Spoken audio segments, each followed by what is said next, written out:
नमस्कार, आप सभी का स्वागत है द सुधांशु शो में, जिसमें हम लेकर आते हैं आपके साथ कुछ ऐसी बातचीत अपने बेबाक मुलाकात में। तो बेबाक मुलाकात आज हम करेंगे प्रीति रवि जायसवाल जी के साथ। जी हाँ, ये वो नाम है जो महिला सशक्तिकरण के लिए और समाज में ऐसे कुछ कार्य कर रही हैं जिससे कि समाज के अन्य लोगों का भी विकास हो सके। तो वो क्या कुछ नया कर रही हैं, क्या कुछ पहले करती आ रही हैं, आइए हम उन्हीं की जुबानी बात करते हैं। तो प्रीति रवि जायसवाल जी, आपका ढेर सारा स्वागत है द सुधांशु शो में। धन्यवाद। मैं प्रीति रवि जायसवाल श्री शक्ति सेवा फाउंडेशन की अध्यक्ष, और हमारी संस्था के तरफ से नारी सशक्तिकरण पे बहुत बल दिया जा रहा है। जी। जिसके द्वारा महिलाओं को रोजगार परक बनाना, और इसके अंतर्गत हम लोग जो है समय समय पे हॉबीज कोर्स करवाते हैं। जी। उसमें जैसे आपका ब्यूटिशियन हो गया, सिलाई हो गया और भी वगैरह हैं, बहुत सी चीज़ें हैं, कुकिंग वगैरह। तो इसके द्वारा हम लोग सोचते हैं कि नारी अपने पैर पे खड़ी हो जी। और उसे किसी की ज़रूरत ना हो, वो खुद इतना। वैसे कहा भी जाता है कि अगर नारी सशक्तिकरण में नारी अगर अर्थ का उपार्जन कर रही है तो घर भी समृद्ध होगा और देश भी समृद्ध होगा। हाँ, बिल्कुल, बहुत अच्छा काम कर रही हैं आप। जी, कहा भी गया है कि यत्र नारी पूज्यते तत्र देवता रमते। अच्छा, ये बताएं कि आप और क्या कार्य कर रही हैं नारी सशक्तिकरण के अलावा? हम लोग पर्यावरण है जी और वृद्धा आश्रम है, तो उसमें जैसे कि वृद्ध माताएं हैं। जी। तो आप सोचेंगे कि पहली बात तो वृद्धाश्रम होना नहीं चाहिए देश में, क्योंकि ये हम लोग का दुर्भाग्य है जो कि वृद्धाश्रम है। लेकिन जब हम लोग वहाँ जाते हैं तो माताओं से बात करके एक बहुत ही सुख की अनुभूति होती है। मैं एक बार की बात बता रही हूँ कि वहाँ जब मैं पहली बार गई तो मुझे देख के बहुत तकलीफ़ हुआ, मेरे आंखों में आंसू भी आ गए थे कि मुझे ये लगता था कि वो बच्चे कैसे अपने माता पिता को वृद्धाश्रम में डाल सकते हैं। बचपन से मुझे लगता था वृद्धाश्रम क्यों होता है। जी बिल्कुल, क्यों? क्योंकि माता पिता से किन बच्चों को अपने लगाव नहीं होता होगा, लेकिन होना ही नहीं चाहिए। हाँ, ऐसा होना ही नहीं चाहिए, पर ये दुर्भाग्य है। जब मैं वहाँ गई तो वहाँ पे सभी माताओं से मेरा बहुत अच्छा मतलब ट्यूनिंग हो गया, वो लोग भी हमें बहुत मानती। तो अभी हाल ही में एक माता गोलोकवासी हो गई, जो कि वो कुछ ज़्यादा ही मेरे करीब थी। वो मेरी बेटी को बहुत ही प्यार करती थी। जब मैं वहाँ जाती थी तो मैं उनके पास पहुँचती थी, उससे पहले वो चिल्ला के मेरी बेटी के लिए दौड़ती थी। अरे वो नहीं आई है, लगती थी मतलब जैसे एक हाँ व्याकुलता उनके अंदर, अरे वो कहाँ है कहाँ। तो वो लगाव और वो प्रेम, जैसे कि वहाँ भी जाके उन लोगों से मिलना, और ये बहुत बड़ी बात है। जी कि उन लोगों को अपने बच्चों की बहुत ज़रूरत होती है। और मैं यही कहूँगी कि ये वृद्धाश्रम ना हो, हर बच्चे अपने माँ बाप का देख रेख करे अच्छे से। जी। क्योंकि वो बचपन में किस प्रकार से अपने बच्चों को पाली पोसे, और अगर बुढ़ापे में उनको वृद्धाश्रम में रहना पड़ रहा है, ये बहुत दुखद है। अच्छा, ये बताएं आपकी प्रीति रवि जी कि आप पर्यावरण को कैसे, अभी आप कोरोना काल में इतनी बड़ी महामारी से लोग जूझ रहे थे, उस समय ऑक्सीजन की कमी हो गई थी, तो लोगों ने सोच लिया कि पेड़ लगाने चाहिए। लेकिन पेड़ लगाने चाहिए, पर कौन से पेड़ लगाने चाहिए ज़्यादातर, क्योंकि लोग पेड़ तो लगाते हैं, जैसे खुशबूदार फूल के लगाते हैं, ऐसे लगाते हैं, पर देखिए ज़्यादातर सबसे ज़्यादा ऑक्सीजन जो है पीपल, बरगद और नीम से मिलता है। सबसे ज़्यादा ऑक्सीजन। तो हमारा कहना ये है कि ज़्यादा से ज़्यादा बरगद, पीपल और नीम के पौधे लगाए जाए। और इससे ऑक्सीजन और पर्यावरण दूषित होने से बचेगा और ऑक्सीजन मिलेगा लोगों को। जी। अच्छा, ये बताइए कि आजकल मिट्टी में भी वो पॉलीथीन वगैरह वो सब सारा कुछ लोग पॉल्यूशन इतना होता जा रहा है, उसके लिए कुछ खास आप कर रही हैं? जी, हम लोग बच्चों औरतों को भी जागरूक कर रहे हैं, और बच्चों में तो समय समय पर पर्यावरण से प्रतियोगिता करवाते हैं हम लोग, जो कि वो अपने पेज पे अपनी मानसिकता, अपनी सोच उकेर के रखते हैं। और आप जब देखेंगे तो देखते ही रह जाएंगे कि बच्चे, छोटे छोटे बच्चे जो पर्यावरण को लेकर कितना उत्सुक हैं, और वो किस तरीके से पेज पे चित्र के द्वारा अपना विचारों को उकेरते हैं। कभी कभी देख के बहुत अच्छा लगता है। जल को संचय कीजिए, इस पे वो बनाते हैं, बहुत ही अच्छा बनाते हैं। और महिलाओं को इकट्ठा करके हम लोग ये इको ब्रिक बॉटल है जो हमने तैयार करके रखा है, इको ब्रिक बॉटल है। अच्छा। तो इसको हमने तैयार करके रखा है। इसमें जैसे कि ये आप देख सकते हैं, ये रैपर है, ये है आपका नूडल्स का, ठीक है। तो ये नूडल्स का है रैपर, लेकिन आप अधिकतर देखेंगे आज के समय में जितने भी मसाले के रैपिंग होते हैं वो सारे प्लास्टिक में ही होते हैं। जी जी जी। महिलाएं चाहे तो सबके घर में कोल्ड ड्रिंक की बोतल आती है, बड़े छोटे हर तरीके के।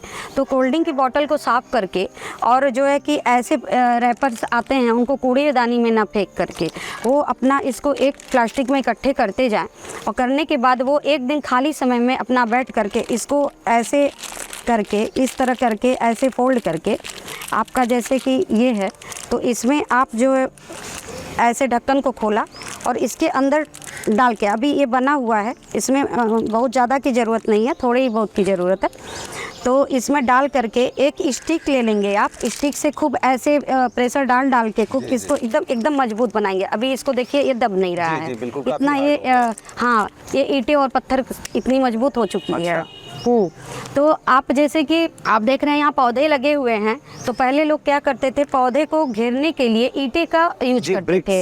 हाँ, तो ईंटे के बनाते थे। आप इसका बना सकते हो, आप इसका बना सकते हो, जैसे कि आप थोड़ा सीमेंट दे करके इसका आप बना सकते हो। जैसे हम लोग इस पे बैठे हैं तो हाँ, तो इसी तरीके बना के आप ज़्यादा संख्या में इकट्ठा करके आप चाहे तो इसको इस तरीके रख के या खड़े तरीके रख करके आप जो ईंटे में सीमेंट लगा करके आप यूज करते हो, इससे ये बेंच भी बन सकती है। क्या बात है ना? ये तो हमने कभी सोचा ही जी, इससे बेंच भी बन सकती है और ये ईंटे की जगह पे यूज भी होती है। आप इसे झोपड़ी भी बना सकते हो। अच्छा। बड़े साइज के आते हैं, उनको आप इसी तरह से ब्रिक बना करके उनको आप 2 लीटर वाली बॉटल, हाँ, उससे आप झोपड़ी भी बना सकते हो तैयार करके, क्योंकि ये एक मजबूत ईंटे की तरह है ये। अगर आप इसको किसी को खींच के मार देते हैं तो इससे सर भी फूट सकता है। यानी कि आप ये कह सकते हैं कि ईंट का ये सप्लीमेंट तैयार हो सकता है। अगर हम इसमें पॉलीथीन और हम लोग पॉल्यूशन से बच भी सकते हैं। जैसे कूड़ेदान में जब हम लोग ये प्लास्टिक को फेंकते हैं तो यहाँ से कूड़ा इकट्ठा होकर के कूड़ेदान में जाता है, फिर वहाँ से कहीं ना कहीं इसको जलाया जाता है, और जहाँ से इसके जो धुएं फैलते हैं वो पॉल्यूशन के रूप में लोगों के सांसों तक पहुँचते हैं। और आप देख रहे होंगे कि आज के समय में, जैसे पहले समय में जुकाम सर्दी हर किसी को आप सुनने में आता था, अरे इनको जुकाम हो गया सर।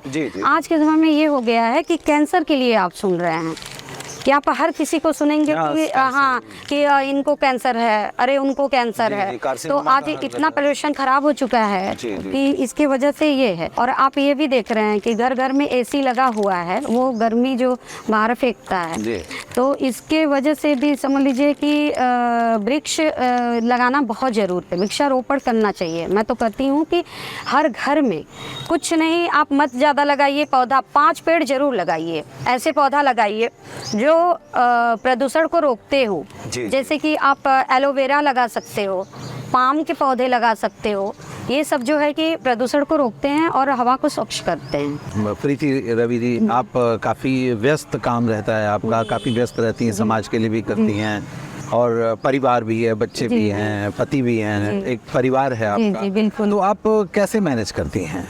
देखिए, हमारा कहना यह है कि लोग कहते हैं कि हम समाज सेवा कार्य करते हैं, ठीक है। जी। सबसे पहला समाज सेवा अपने घर से शुरू होता है। जी। मेरा कहना यह है कि पहले अपने घर का कार्य देखते हुए अगर किसी भी गृहिणी को कुछ समय मिलता है उसको, तो मैं कहती हूँ कि आप फालतू बैठ कर के बात करने के बजाय आप कुछ समाज में अपना अच्छे कार्यों के लिए योगदान दीजिए। कुछ प्रोडक्टिव। हाँ, बिल्कुल। आप किसी को सशक्त कर सके, किसी को रोजगार दे सके, या किसी के लिए कुछ अच्छा कर सके, या समाज में कुछ ऐसा चीज़ करें जिससे कि कुछ अच्छा हो समाज में, कुछ आपके द्वारा। जी। तो आप ये योगदान जरूर दीजिए समाज के लिए। बहुत सुंदर। आपके परिवार का कितना सपोर्ट रहता है आपके कामों में? जी, मैं कह सकती हूँ कि मेरे परिवार का बहुत सपोर्ट है, तो मैं आज आपके पास बैठी हूँ। और अगर परिवार का सपोर्ट नहीं होता तो शायद मैं घर के अंदर रहती, बाहर नहीं रहती। बच्चे मेरे हर कदम पे सपोर्ट करते हैं। बच्चे जो भी मैं करती हूँ उसमें मेरा बहुत हेल्प करते हैं। और पति? और पति तो समझ लीजिए कि वो मेरा दाहिना हाथ है, और उनके बदौलत, हाँ बिल्कुल। तो वो उनके बदौलत ही आज मैं यहाँ बैठी हूँ और मैं कुछ कर पा रही हूँ। जनरली होता है कि ही नोक-झोंक लगती है सभी पति पत्नी में, तो आप लोगों में भी नोक-झोंक होती होगी? देखिए कोई दाहिने हाथ से? अरे बिल्कुल कोई ऐसा महिला नहीं है कि वो प्यार का है, वो उसका कुछ नहीं है वो। इंटरेस्टेड नहीं? नहीं नहीं नहीं। अच्छा ये बताएं कि आप जैसे आप अपने काम के बीच में जब स्ट्रेस काफ़ी होता होगा कि आज यहाँ जाना है वहाँ जाना है, प्रीति रिलैक्स कैसे होती है? देखिए सबसे बड़ी चीज़ ये है आत्मबल। जी। किसी भी कार्य करने के लिए इंसान का आत्मबल बहुत मजबूत होना ज़रूरी होता है, क्योंकि सभी की ज़िंदगी में देखिए दुख सुख हर तरीके की सिचुएशन आती है। उस समय में इंसान को एक आत्मशक्ति होती है जो बल देती है। तो कभी भी ऐसे चीज़ों में अगर ऐसा समय आता है तो उसमें घबराने की ज़रूरत नहीं होती है। अगर आत्मबल मेरा मजबूत होता है, वो जो शक्ति मुझे देती है वो आगे कार्य करने के लिए मुझे झोंकती है और बहुत ताकत के साथ मतलब एक बल मिलता है मुझे उससे। बहुत बहुत धन्यवाद प्रीति जी। चलते चलते हमारे दर्शकों को आप कुछ मैसेज कर दें। मैं ये मैसेज देना चाहती हूँ कि अगर पर्यावरण को शुद्ध रखना है तो मैं रिक्वेस्ट करती हूँ लोगों से कि अपने छतों पे आप ज़्यादा नहीं कम से कम 5 पौधे ज़रूर लगाएं। ऐसे पौधे लगाएं जिससे पर्यावरण दूषित ना हो और स्वच्छ हो। और मैं ये कहूँगी इको ब्रिक के लिए कि हर महिलाएं अपने रसोई से इको ब्रिक बनाएं और इसको जो है कि नगर निगम में जमा कर दें, वहाँ जमा होता है और इससे बहुत से फ़ायदे होंगे और वातावरण दूषित होने से बचेगा। और मेरा एक रिक्वेस्ट है कि आप लोग कूड़ेदानों में मत फेंकें इसको। जो कूड़ेदानों में प्लास्टिक जाते हैं वो जलाए जाते हैं, उससे पर्यावरण बहुत दूषित होता है। और मेरा यही आप सभी से निवेदन है कि इसे ज़्यादा से ज़्यादा आप लोग प्लास्टिक कूड़ेदान में फेंकने से बचें। थैंक यू प्रीति जी, आप हमारे साथ इतनी बढ़िया बातें शेयर की। पर्यावरण को संतुलित रखने के लिए आपने जो उपाय बताए उसके लिए हमें ऐसा लगता है, हमारा पूर्ण विश्वास है कि हमारे दर्शक जरूर फॉलो करेंगे। आप हमारे साथ हमारे शो में आई, इसके लिए बहुत बहुत धन्यवाद। तो आज द सुधांशु शो में बस इतना ही। बेबाक मुलाकात हम फिर करेंगे अगली बार एक नए मेहमान के साथ।